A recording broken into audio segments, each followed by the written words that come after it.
Hey, what's going on everyone, Vasco here and welcome back to the channel. So today I'm here with a brand new video talking about the new sprint qualifying format that we will see at the 2021 British Grand Prix.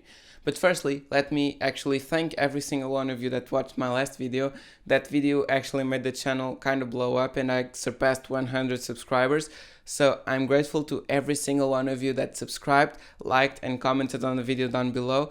I appreciated every single comment I received and thank you for your opinions about my thoughts. I enjoyed the discussion you guys were having in the comments, so keep it up. Okay, so now to talk about the sprint qualifying format, which you can see behind me.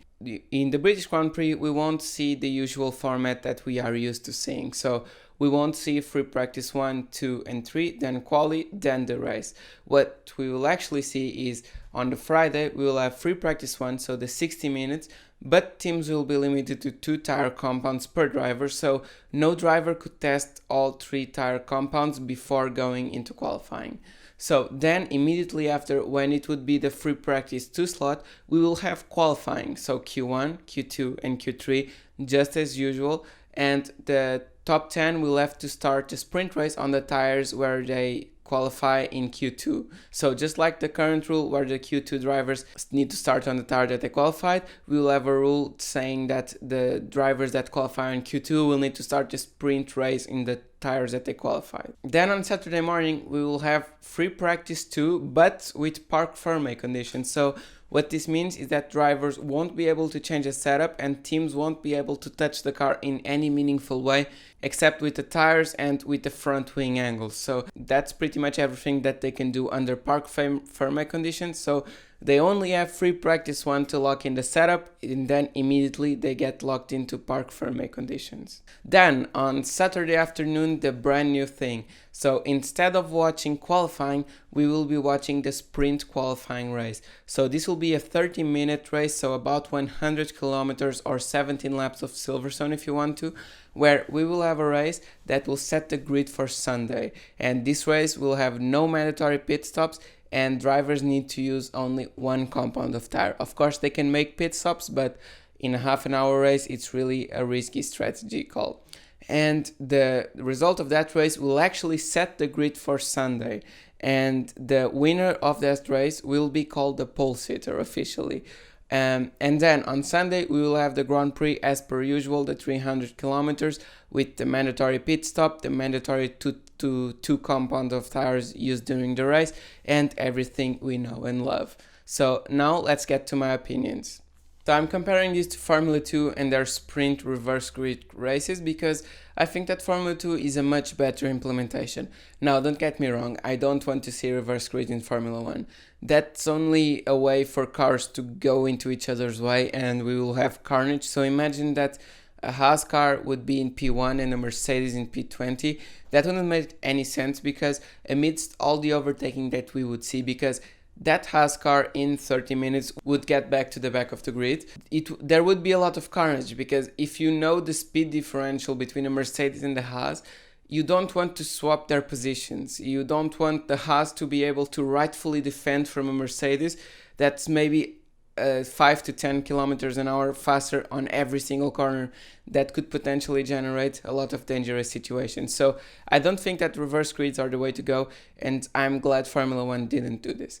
But what I'm really thinking is weird is that we are calling this a qualifying, because if Formula 1 wants to try a sprint race, that's fine by me, I'm open to change. But why call it a qualifying? Why mess up the regular qualifying format that we know and love? And this qualifying format is honestly one of the best amongst all of motorsport, because in other motorsports what we usually see is an open qualifying format, which is something where all the cars can go on the track for an hour and we see a lot of dead periods because everyone wants to go in the end. They don't have enough sets of tires in order to run for hours on end.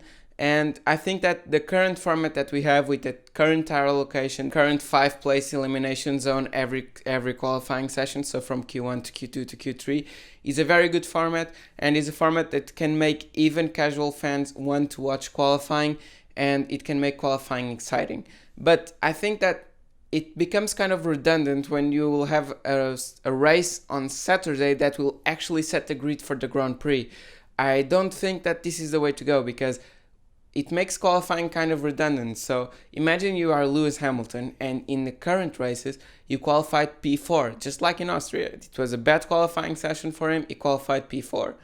Well, in Austria that was it. He had to start the race from P4, he had to fight his way up from Bottas and Norris, and we had a very good race from there. And that's where he earned his points, that's where he earned everything from his talent, from his skill.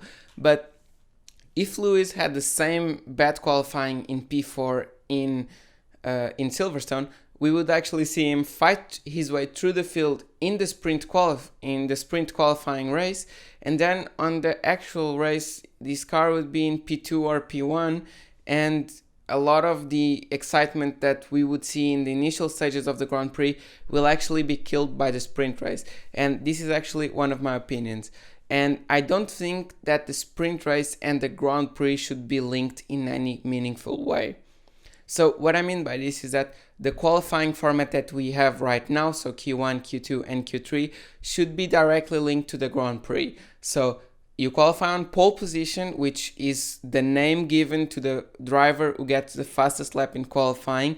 In my opinion, not the driver who wins a sprint race, because that's a race and that should be a sprint race win. It shouldn't be a Grand Prix win, it should be a sprint race win, so a new third category.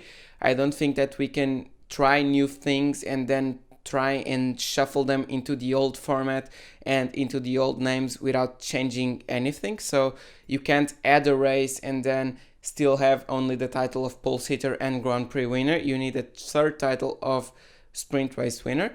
And the Q1, Q2, Q3 qualifying should lead to the pole position for the Grand Prix.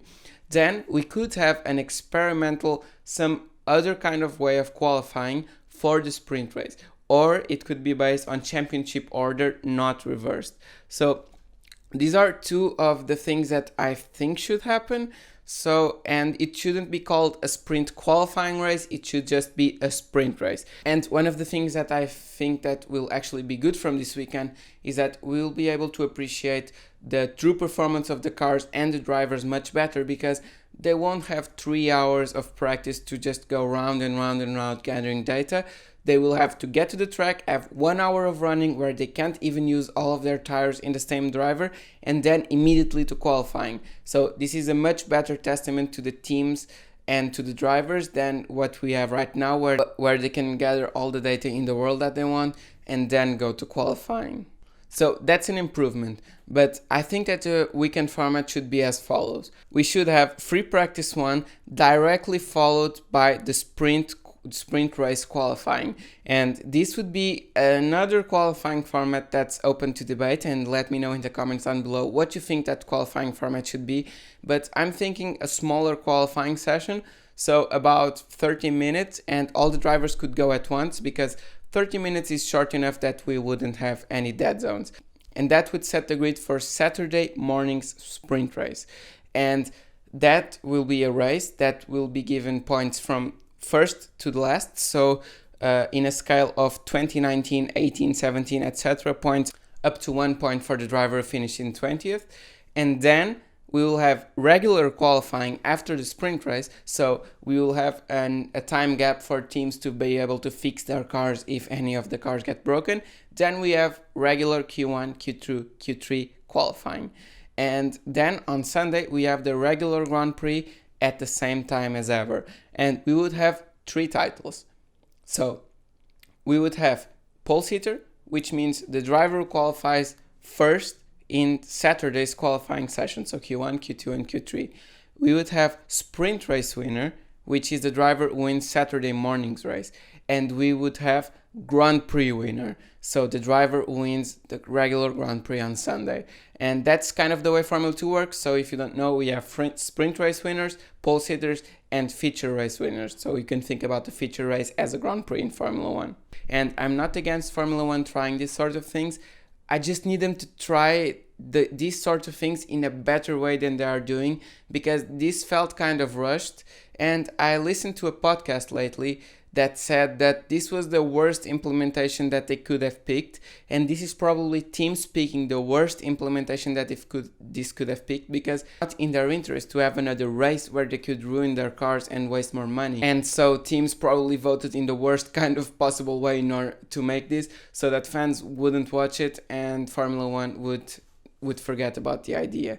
And also, just a side note, this makes everything much more complicated to watch, because you now can't tell a casual fan that the driver who qualifies first is actually the pole sitter, when they learn from everything, be it from the Formula One YouTube channel, Drive to Survive, any documentaries, talking to any previous Formula One fans. They always listen that the person who finishes first in qualifying is the one that starts the Grand Prix in first, and now you're introducing another layer of complexity that would be much easier to explain if we had a regular sprint race. So that's my opinion on the topic. I know that this video got kind of long, but I hope you guys enjoyed it. Let me know what you think about the sprint race format in the comments down below. I will see you in the next one, and please don't forget to like and subscribe. Bye!